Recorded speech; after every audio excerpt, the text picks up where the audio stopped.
शास्त्री स्वागत करता हूं आपका इस लाइव सेशन में। इस लाइव सेशन का केवल एक ही प्रयोजन है कि कोरोना संक्रमण काल में जो कोरोना से मृत्यु हो रही हैं उन जीवों की आत्म संस्कार पूर्ण तरीके से नहीं हो पा रहे हैं। इस कारण से उनके आत्मा को भी शांति या उनके मार्ग में जो भी समस्याएं आ सकती हैं उनकी शांति हेतु, उन जीवों की आत्मा की शांति हेतु ये पुराण का पाठ चल रहा है। आज हम अष्टम अध्याय पर पहुंचे हैं। अष्टम अध्याय में गरुड़ पुराण वास्तविकता में पुराण जानकारी के लिए है। पुराणों की जानकारी आपके जीवन में काफ़ी समस्याओं का सॉल्व कर सकती है, काफ़ी समस्याओं का समाधान कर सकती है, क्योंकि जानकारी होने से व्यक्ति के मन में संदेह नहीं रहता और जानकारी होने के बाद भी अगर कोई संदेह रहता है तो उसका हम सॉल्यूशन बहुत आराम से ढूंढ भी सकते हैं और पता कर सकते हैं कि कौन से शास्त्र के अंतर्गत कैसा क्या आया है। इसीलिए शास्त्र रचित किए गए हैं। यहाँ सूत जी शौनकादि ऋषियों को बता रहे हैं, गरुड़ और भगवान का संवाद चल रहा है। अष्टम अध्याय है। अष्टम अध्याय में आतुरकालिक मरणकालिक दान एवं मरण काल में भगवान नाम का स्मरण का महात्म्य, अष्ट महादानों का फल तथा धर्माचरण की महिमा के बारे में बताया गया है। अष्टम अध्याय में अष्ट महादान आदि और मरण काल के समय पर क्या करना उचित रहता है या किसी व्यक्ति के प्राण जब निकल रहे हैं तब हम क्या कर सकते हैं या कौन सा कर्म कर सकते हैं जिसके करने से उस जीव की आत्मा को शांति प्राप्त हो। प्रारंभ करते हैं अष्टम अध्याय। गरुड़वाच, गरुड़ जी कहने लगे, आमुस्मि किं क्रियां सर्वां वदा सुकृतिनां मम कर्तव्या सा यथा पुत्रैः तथा च कथय प्रभो। हे प्रभु, पुण्यात्माओं की सारी पारलौकिक क्रियाओं के संबंध में मुझे बताइए। पुत्रों को जिस प्रकार वह क्रिया करनी चाहिए उसे उसी प्रकार कहिए। कल हमने पुत्र की महिमा के बारे में पढ़ा था, तो गरुड़ जी आज पूछने लगे भगवान से कि पुण्यात्माओं की सारी पारलौकिक क्रियाओं के संबंध में मुझे बताइए और पुत्र को किस प्रकार वह क्रिया करनी चाहिए उसे उसी प्रकार कहिए। श्री भगवान वाच, साधु पृष्ठं दयादारक्ष मानुषाणां हृदाय वै धार्मिकार्हं च यत्कृत्यं तत्सर्वं कथयामि ते। सुकृते वार्धके दृष्ट्वा शरीरं व्याधि संयुतं प्रतिकूलान् ग्रहंश्चैव प्राणघोषस्य च श्रुतिं तदा स्वमरणं ज्ञात्वा निर्भया स्यादन्धृता अज्ञातपापानां प्रायश्चित्तं समाचरेत्। श्री भगवान ने कहा, हे तारक्ष, मनुष्यों के हित की दृष्टि से आपने बड़े उत्तम बात पूछी है। धार्मिक मनुष्य के लिए करने योग्य जो कृत्य हैं वह सब मैं तुमसे कहता हूँ। पुण्यात्मा व्यक्ति वृद्धावस्था के प्राप्त होने पर अपने शरीर को व्याधिग्रस्त तथा ग्रहों की प्रतिकूलता को देखकर, तो कई लोगों के मन में संदेह रहता है कि ज्योतिष वास्तविकता में सत्य है नहीं है। मैं 15 वर्षों से ज्योतिष का यही कार्य कर रहा हूँ, तो मैंने अपने अनुभव से जाना है कि ज्योतिष बिल्कुल सत्य है, 100% सत्य है। और पुराणों के अंदर, शास्त्रों के अंतर्गत ज्योतिष का भी खूब वर्णन आया है। गरुड़ पुराण के अंदर तो स्थान स्थान पर आपको मनोविज्ञान का, विज्ञान का, जीव विज्ञान का और ज्योतिष विज्ञान का आपको वर्णन मिलेगा। ऐसे ही अग्नि पुराण, मत्स्य पुराण, नारद पुराण, इन सभी पुराणों के अंतर्गत आपको ज्योतिष का वर्णन मिलेगा। ज्योतिष वास्तविकता में दर्पण है आपके जीवन का। वह मार्ग, जिस प्रकार से जीपीएस आपको मार्ग प्रशस्त करता है आगे की ओर, ऐसे ही ज्योतिष भी आपको आपका जीवन का मार्ग को प्रशस्त कर देता है कि कौन सा, कहाँ पर रेड लाइट है, कहाँ पर आपको स्लो चलना है, कहाँ पर आपको तेज चलना है, कहाँ पर कौन सी स्पीड में आप चल सकते हैं, कौन सा रास्ता आपको खराब प्राप्त होगा, कौन सा सही प्राप्त होगा, कहाँ पर ट्रैफिक है, कहाँ पर ट्रैफिक नहीं है। यह सब कुछ आपको जैसे जीपीएस बताता है मार्ग, जो भौतिक मार्ग है, ऐसे ही जीवन का आध्यात्मिक, भौतिक और आदिदैविक तीनों दैविक मार्गों को ज्योतिष बताने में समर्थ है। तो अष्टम अध्याय में भगवान कहते हैं ग्रहों की प्रतिकूलता को देखकर और प्राणवायु की नाद न सुनाई पड़ने पर अपने मरण का समय जानकर निर्भय हो जाए और आलस्य का परित्याग कर जाने, अनजाने किए गए पापों के विनाश के लिए प्रायश्चित आचरण करे। मरण काल का समय जानकर व्यक्ति निर्भय हो जाए। और होता इससे उल्टा है कि जैसे ही मृत्यु का समय निकट आता है हम और घबरा जाते हैं। समस्या क्या है? जिसने पूरा जीवन जिया नहीं है वो मृत्यु के समय घबराता ही है कि अभी तो मैंने कुछ किया ही नहीं, मैं जिया ही नहीं। और जो एक एक पल को, एक एक क्षण को जीता है, वह मृत्यु के लिए भी तैयार रहता है और मृत्यु के लिए निर्भय रहता है। क्योंकि वास्तविकता ये है कि आतुरकाल की यहाँ पर बात की जा रही है कि आतुरकाल जरूरी नहीं है, किसी को पता नहीं है कि मरने का समय किसी का निश्चित नहीं है, मृत्यु किसी की निश्चित नहीं है। मृत्यु कल हो सकती है, अभी एक पल के बाद हो सकती है, अगले पल हो सकती है। इसलिए ग्रहों की प्रतिकूलता यानी कि मार्केश आदि लग जाने पर भी मृत्यु हो जाती है। अभी तो कोरोना महामारी के कारण अनेकों मृत्यु हो रही हैं, परंतु कोरोना नहीं था तब भी मृत्यु कोई निश्चित नहीं थी कि अभी मृत्यु कभी भी हो सकती है। इसलिए ग्रहों की प्रतिकूलता को देखकर और प्राणवायु के नाद न सुनाई पड़ने पर अपने मरण का समय जानकर निर्भय हो जाए। जब अपनी मृत्यु आ जाए तो निर्भय हो जाए। निर्भय वही हो सकता है जिसने जीवन को पूरा रसधार से निचोड़ कर जिया होगा। जिसने जीवन को पूरा जिया होगा वो मरेगा भी पूरा।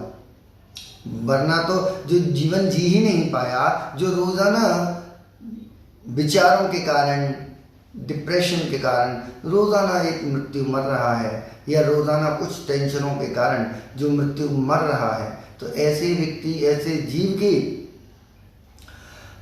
मरने पर, मरण काल आने पर वह और घबरा जाता है। जिसने पूरा जीवन जिया ही नहीं, जिसने कल पर टाली बात, जिसने आज का कोई कर्म किया नहीं, अभी कोई कर्म करना है तो वो कल पर टाली, या आलस्य के वश अपने हर काम को पेंडिंग करता चला गया, तो वो जब मरण काल आता है तब उसको वह सारे कार्य ध्यान आते हैं, वह सारा आनंद ध्यान आता है। लेकिन वास्तविकता यह है कि जीवन केवल और केवल वर्तमान में है, और वर्तमान में जो आप कर सकते हो, अभी क्या कर सकते हो, सबसे पहला धर्म है आपका जीना।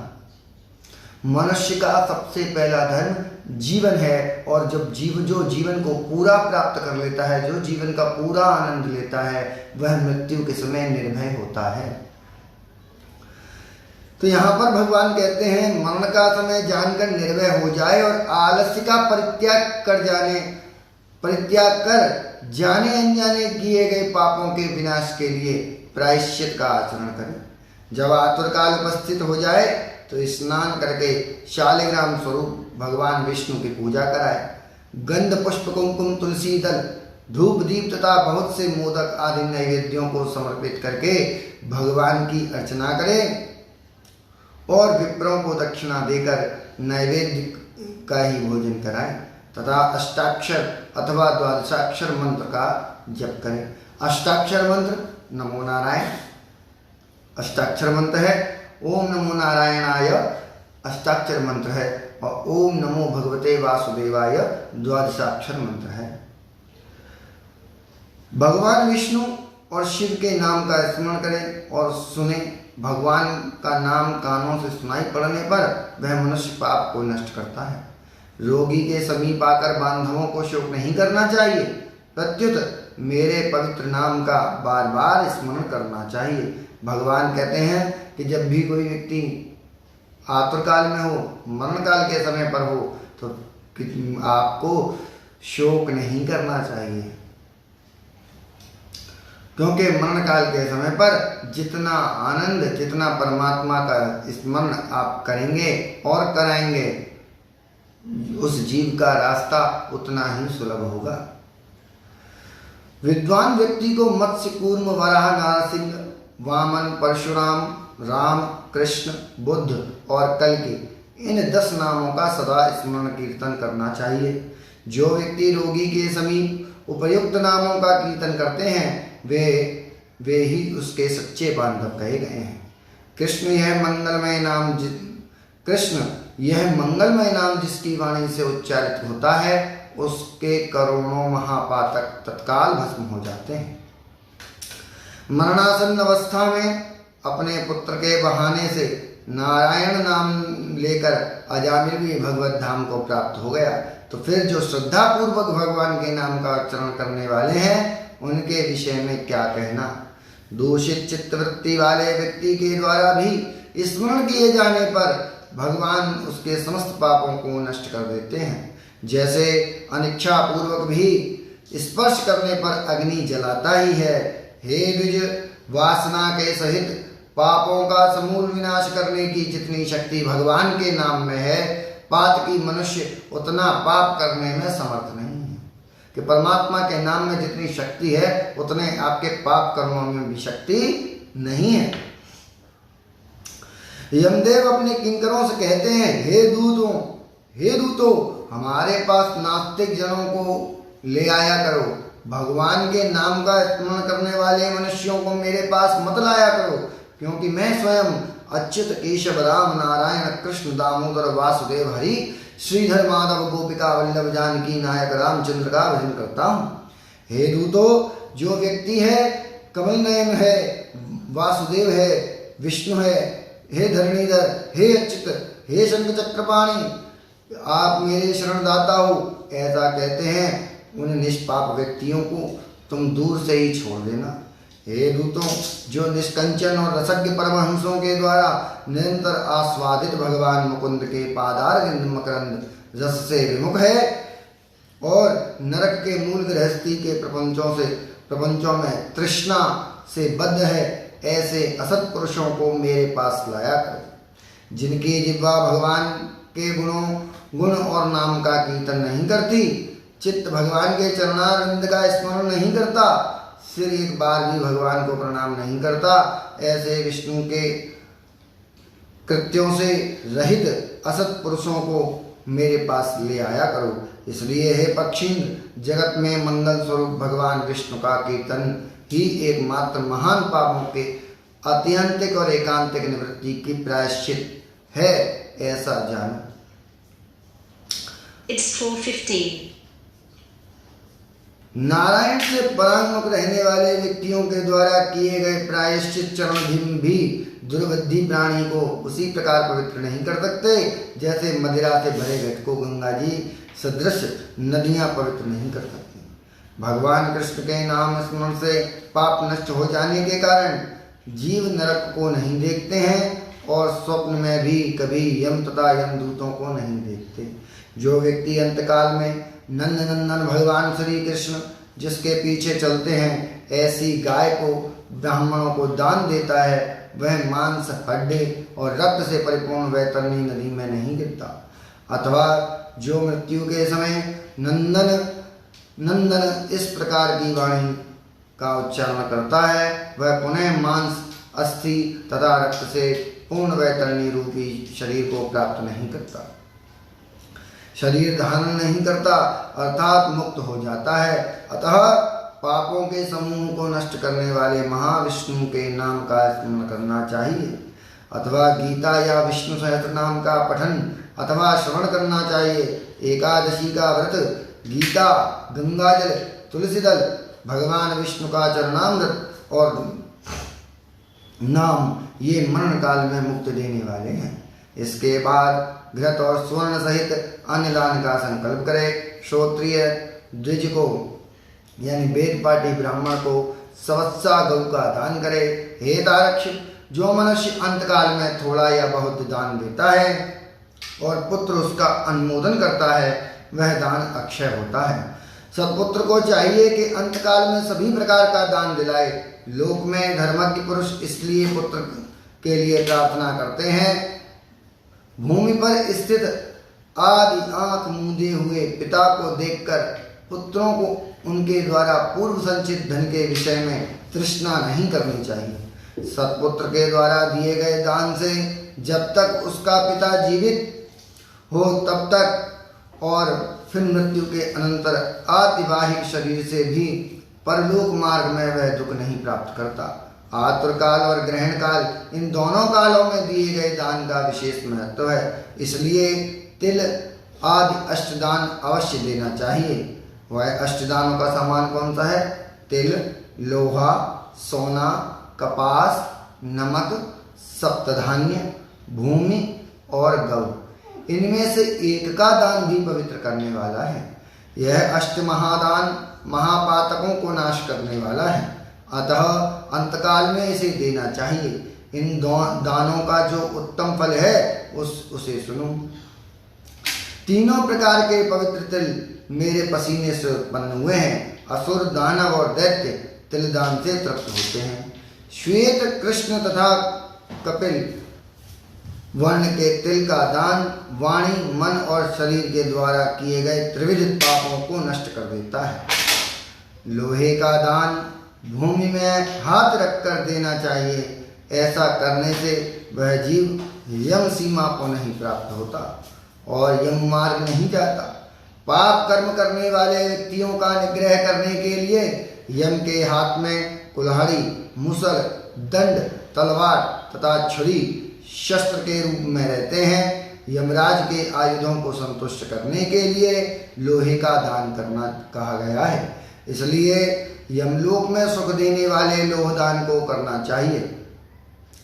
उन श्याम सूत्र, शंडावक, उदुम्बर, शीशंबल नामक यम के महादूत लोह दान से सुख प्रदान करने वाले होते हैं। हे तारक्ष, परम गोपनीय और दानों में उत्तम दान को सुनो, जिसके देने से भूलोक, भुवरलोक और स्वर्गलोक के निवासी संतुष्ट होते हैं। ब्रह्मा आदि देवता, ऋषिगण तथा धर्मराज के सभासद स्वर्ण दान से संतुष्ट होकर वर प्रदान करने वाले होते हैं। इसलिए प्रेत के उद्धार के लिए स्वर्ण दान करना चाहिए।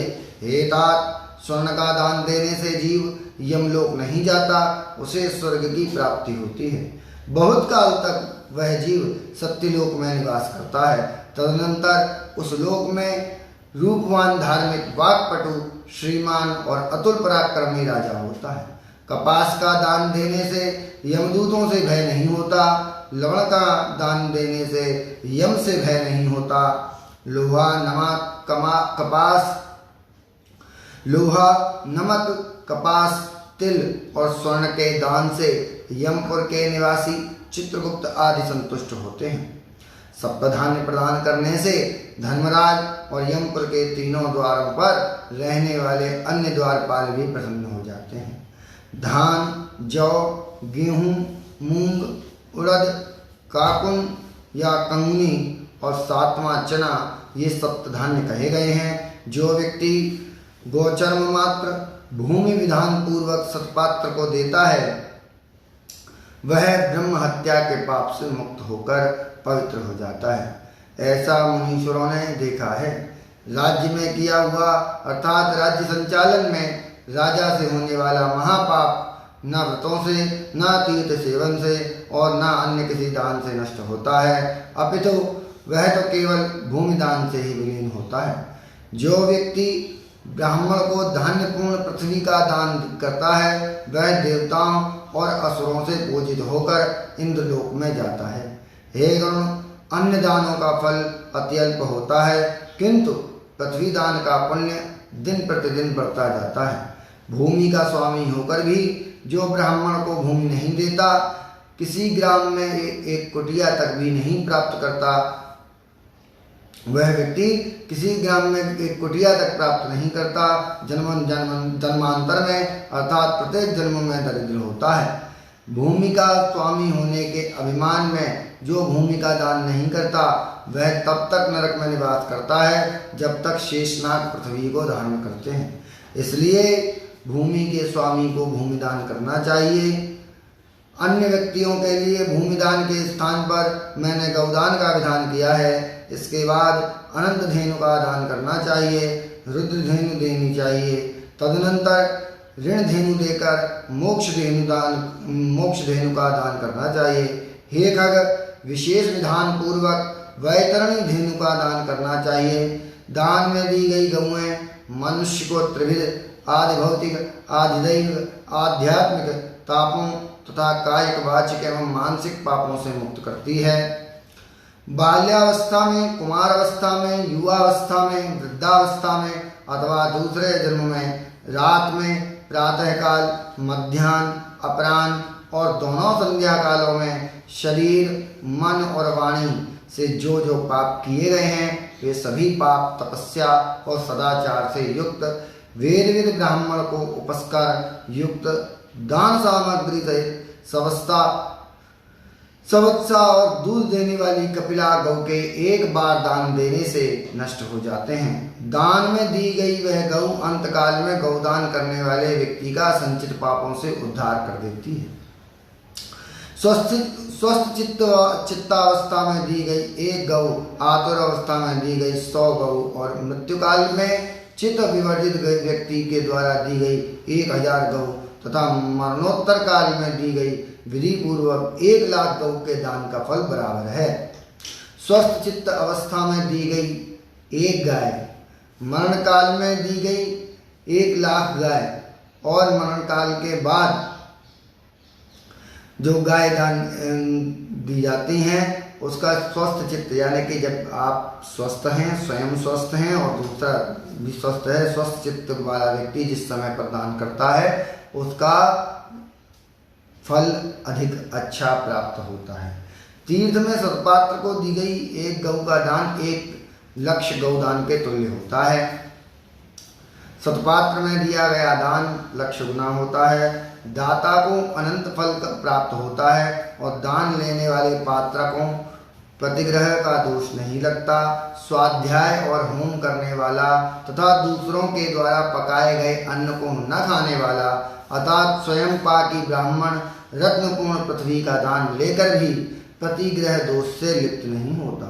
विष और शीत को नष्ट करने वाले मंत्र और आग भी क्या दोष के भागी होते हैं। अपात्र को दी गई वह गौ दाता को नरक ले जाती है और अपात्र प्रतिग्रहिता को 101 पीढ़ी के पुरुषों के सहित नरक में गिराती है। इसलिए अपने कल्याण की इच्छा करने वाले विद्वान व्यक्ति को अपात्र को दान नहीं देना चाहिए।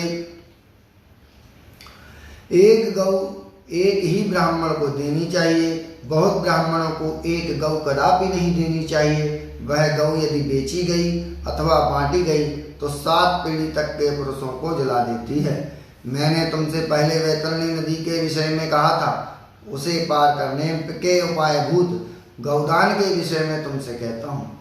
काले अथवा लाल रंग की गौ को सोने के सींग, चांदी के खुर और कांसे की पात्र की दोहनी के सहित 2 काले रंग के वस्त्रों से आच्छादित करे। उसे उसके कंठ में घंटा बांधे, तब कपास के ऊपर वस्त्र सहित ताम्रपात्र को सब ताम्रपात्र के ऊपर रखे। ईख की नाव बनाकर और रेशमी सूत्र से उसे बांधकर भूमि पर गड्ढा खोदे एवं उसमें जल भरकर वह ईख की नाव उसमें डाले। उसके समीप सूर्य की देह से उत्पन्न हुई धेनु को खड़ी करके शास्त्रीय विधि विधान के अनुसार उसके दान का संकल्प करे। ब्राह्मणों को अलंकार और वस्त्र का दान दे तथा गंध पुष्प अक्षत आदि से विधान पूर्वक पूजा करे। गौ की पूंछ को पकड़ करके ईख की नाव पर पैर रखकर ब्राह्मण को आगे करके इस मंत्र को पढ़े। हे जगन्नाथ, हे शरणागत वत्सल, भवसागर में डूबे हुए शोक संताप की लहरों से दुख प्राप्त करते हुए जनों के आप ही रक्षक हैं। हे ब्राह्मण श्रेष्ठ विष्णु रूप भूमिदेव, आप मेरा उद्धार कीजिए। मैंने दक्षिणा के सहित यह वैतरणी रूपिणी गौ आपको दिया है, आपको नमस्कार है। मैं भयावह यम मार्ग में 100 योजन विस्तार वाली उस वैतरणी नदी को पार करने की इच्छा से आपको इस वैतरणी गौ का दान देता हूँ। आपको नमस्कार है। हे वैतरणी धेनु, हे देवेश, यमद्वार के महामार्ग में वैतरणी नदी को पार कराने के लिए आप मेरी प्रतीक्षा करना। आपको नमस्कार है। मेरे आगे भी गौएं हों, मेरे पीछे भी गौएं हों और मेरे हृदय में भी गौएं हों, और मैं गौओं के मध्य में निवास करूं। जो लक्ष्मी सभी प्राणियों में प्रतिष्ठित है तथा जो देवता में प्रतिष्ठित है, वे ही धेनु रूपा लक्ष्मी देवी मेरे पाप को नष्ट करें। इस प्रकार मंत्रों से भली भांति प्रार्थना करके हाथ जोड़कर गौ और यम की प्रदक्षिणा करके सब कुछ ब्राह्मण को प्रदान करे। हे खग, इस विधान से जो वैतरणी धेनु का दान करता है वह धर्म मार्ग से धर्मराज की सभा में जाता है। शरीर की स्वस्थावस्था में ही वैतरणी विषय का वितरण व्रत का आचरण कर लेना चाहिए और वैतरणी पार करने की इच्छा से विद्वान को वैतरणी गौ का दान करना चाहिए। हे खग, वैतरणी गौ का दान करने में महामार्ग में वह नदी नहीं आती, इसलिए सर्वदा पुण्यकाल में गौदान करना चाहिए। गंगा आदि सभी तीर्थों में, ब्राह्मणों के निवास स्थानों में, चंद्र और सूर्य ग्रहण के काल में, संक्रांति में, अमावस्या तिथि में, उत्तरायण और दक्षिणायन, कर्क और मकर संक्रांतियों में, विषुव अर्थात मेष और तुला की संक्रांति में, व्यतिपात योग में, युगादि तिथियों में तथा अन्य पुण्य कालों में उत्तम गौदान देना चाहिए। जब कभी भी श्रद्धा उत्पन्न हो जाए और जब भी दान के लिए सुपात्र प्राप्त हो जाए, वही समय दान के लिए पुण्य काल है। क्योंकि संपत्ति अस्थिर है, शरीर नश्वर है, संपत्ति सदा रहने वाली है नहीं और मृत्यु प्रतिक्षण निकट आती जा रही है, इसलिए धर्म का संचय करना चाहिए। अपनी धन संपत्ति के अनुसार किया गया दान अनंत फल वाला होता है, इसलिए अपने कल्याण की इच्छा रखने वाले व्यक्ति को विद्वान ब्राह्मण को दान देना चाहिए। अपने हाथ से अपने कल्याण के लिए दिया गया अल्प वित्त वाला वह दान भी अक्षय होता है और उसका फल भी तत्काल प्राप्त होता है। दान रूपी पाथे को लेकर जीव परलोक के महामार्ग में सुखपूर्वक जाता है, अन्यथा दान रूपी पाथे रहित प्राणी को यम मार्ग में क्लेश प्राप्त होता है। पृथ्वी पर मनुष्यों के द्वारा जो जो दान दिए जाते हैं, यमलोक के मार्ग में वे सभी आगे आगे उपस्थित हो जाते हैं। महान पुण्य के प्रभाव से मनुष्य जन्म प्राप्त होता है। उस मनुष्य योनि को प्राप्त कर जो व्यक्ति धर्माचरण करता है वह परम गति को प्राप्त करता है। धर्म को न जानने के कारण व्यक्ति संसार में दुख पूर्वक जन्म लेता है और मरता है। केवल धर्म के सेवन से ही मनुष्य जीवन की सफलता है। धन, पुत्र, पत्नी आदि बांधवों और यह शरीर भी सब कुछ अनित्य है, इसलिए धर्माचरण करना चाहिए। जब तक मनुष्य जीता है तभी तक बंधु बांधव और पिता आदि का संबंध रहता है। मरने के अनंतर क्षण मात्र में संपूर्ण स्नेह संबंध निवृत्त हो जाता है। जीवित अवस्था में अपना आत्मा ही अपना बंधु है, ऐसा बार बार विचार करना चाहिए। मरने के अनंतर उसके उद्देश्य से दान देगा, ऐसा जानकर अपने हाथ से ही सब कुछ दान देना चाहिए। मृत शरीर को काट और ढेले के समान पृथ्वी पर छोड़कर बंधु बांधव विमुख होकर लौट जाते हैं। केवल धर्म ही उसका अनुगमन करता है। धन संपत्ति घर में ही छूट जाती है, सभी बंधु बांधव शमशान में छूट जाते हैं, किंतु प्राणी के द्वारा किया हुआ शुभाशुभ कर्म परलोक में उसके पीछे पीछे जाता है। शरीर आग से जल जाता है किंतु किया हुआ कर्म साथ में रहता है। प्राणी जो कुछ पाप अथवा पुण्य करता है उसका वह सर्वत्र भोग प्राप्त करता है। इस दुखपूर्ण संसार सागर में कोई भी किसी का बंधु नहीं है। प्राणी अपने कर्म संबंध से आता है और फल भोग से कर्म का क्षय होने पर पुनः चला जाता है, मृत्यु को प्राप्त हो जाता है। माता पिता पुत्र भाई बंधु और पत्नी आदि का परस्पर मिलन प्याऊ पर एकत्र हुए जंतुओं के समान है, अथवा नदी में बहने वाले काष्ठ समूह के समान नितांत चंचल अर्थात अस्थिर है।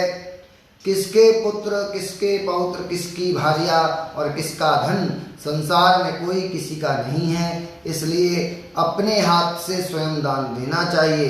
जब तक धन अपने अधीन है तब तक ब्राह्मण को दान कर दे, क्योंकि धन दूसरे के अधीन हो जाने पर तो दान देने के लिए कहने का उत्साह भी नहीं होगा। पूर्व जन्म में किए हुए दान के फलस्वरूप यहाँ बहुत सारा धन प्राप्त हुआ है, इसलिए ऐसा जानकर धर्म के लिए धन देना चाहिए। धर्म से अर्थ की प्राप्ति होती है, धर्म से काम की प्राप्ति होती है और धर्म से ही मोक्ष की प्राप्ति भी होती है, इसलिए धर्माचरण करना चाहिए। धर्म श्रद्धा से धारण किया जाता है और बहुत सी धनराशि से नहीं। अकिंचन मुनिगण भी श्रद्धावान होकर स्वर्ग को प्राप्त हुए हैं। जो मनुष्य पत्र पुष्प फल अथवा जल मुझे भक्तिभाव से समर्पित करता है, उसे संयतात्मा के द्वारा भक्तिपूर्वक दिए गए पदार्थ को मैं प्राप्त करता हूँ। इसलिए विधि विधान पूर्वक अवश्य ही दान देना चाहिए। थोड़ा हो या अधिक इसकी कोई गणना नहीं करनी चाहिए। जो पुत्र पृथ्वी पर पड़े हुए आतुर पिता के द्वारा दान दिलाता है, वह धर्मात्मा पुत्र देवताओं के लिए भी पूजनीय होता है। माता पिता के निमित्त जो धन पुत्र के द्वारा सत्पात्र को समर्पित किया जाता है, उससे पुत्र पौत्र और प्रपौत्र के साथ वह व्यक्ति स्वयं भी पवित्र हो जाता है। पिता के उद्देश्य से किए गए दान से 100 गुना, माता के उद्देश्य से किए गए दान से 1000 गुना और बहन के उद्देश्य से किए गए दान से 10,000 गुना और सहोदर भाई के निमित्त किए गए दान से अनंत गुना पुण्य प्राप्त होता है। दान देने वाला उपद्रवग्रस्त नहीं होता, उसे नरक यातना नहीं प्राप्त होती और मृत्यु काल में उसे यमदूतों से भी कोई भय नहीं होता। हे खग, यदि कोई व्यक्ति लोभ से आतुर काल में दान नहीं देते, वे कंजूस पापी मरने के अनंतर शोकमग्न होते हैं। आतुर काल में जो व्यक्ति पुत्र पौत्र सहोदर भाई सगोत्री और सुरजन दान नहीं देते, वे ब्रह्म हत्यारे हैं, इसमें संशय नहीं है। यहाँ पर 8वां अध्याय पूर्ण हुआ। भगवान विष्णु गरुण के इस संवाद के अंतर्गत 8 महादानों का वर्णन है और कौन सी वस्तु के दान करने से क्या होता है। परंतु मैं ये कहना चाहूँगा कि दान अपने हृदय से करना चाहिए, चाहे अधिक या कम, उसमें कोई फर्क नहीं होता। और दान देने से भी अधिक आप अपने जीवन को कैसे जीते हैं, वह आपके ऊपर, वह आपके जीवन को और आपके आगे के मार्ग को प्रशस्त करता है। अगर जीवन आनंद में जिया है तो आपका आगे का मार्ग भी अच्छा ही रहेगा, आनंदमय ही रहेगा। यदि आपका आज अच्छा है तो आपका कल भी अच्छा ही होगा, क्योंकि मृत्यु कल होगी, जीवन आज है। तो हमें जीवन आज को ध्यान रखना चाहिए, वर्तमान को ध्यान रखना चाहिए, वर्तमान में रहना चाहिए। वर्तमान में आनंदित वही रह सकता है जो क्षण क्षण जीता है, अगले पल की चिंता नहीं करता, वही वर्तमान में जीता है। और जो वर्तमान में जीता है उसके आगे के मार्ग भी अच्छे ही होते हैं। इसी के साथ मैं अपनी वाणी को विराम दूंगा। यहाँ पर 8वां अध्याय गरुड़ पुराण का पूर्ण हुआ।